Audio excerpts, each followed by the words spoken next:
किन जेठान तपाईँ त आज पनि के साह्रो दुब्लाको हो? के मलाई तपाईँले हेपेको झैँ? अरे हेपेको चाहिँ होइन है जेठान, तर यो हेपेको भन्ने बित्तिकै एउटा चाहिँ मलाई ब्याटल चाहिँ आइसक्यो। ल फर्काउन चाहिँ रेडी हुनु है। ल सुरु गर्नु नि त। सुन जेठान, मैले सब्जी काट्ने गर्छु हरेक दिन छुरीले। सुनै सुन, मैले सब्जी काट्ने गर्छु हरेक दिन छुरीले। खाना अलि बेसी खाने गर्ने, फेरि कुनै दिन उडाइ लग्ला हुरीले। फर्का।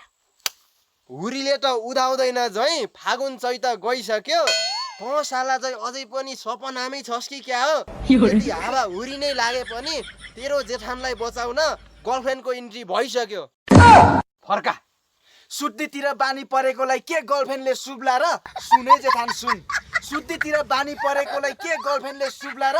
शरीरको पनि अलिकति ख्याल गर्ने गर, फेरि मर्लास दुब्लाएर। खराब हो जाएगा मैं फर्का। तेरो हरेक कुरा मान्नलाई के मलाई बच्चा ठानिस्? शरीर मात्रै पातलो हो मेरो, यदि झुक्किएर पनि मसँग भिड्न आइस भने बङ्गरा सङ्गरा झर्ला नि तेरो। फर्का। तँ जस्तो अबुजीलाई ज्ञान बाँडेर गल्ती गरेछु माने मैले। तँ भन्दा त बरु कुकुर बुझ्ने हुन्छ, यति कुरा आजबाट जाने मैले। फर्का महाशले।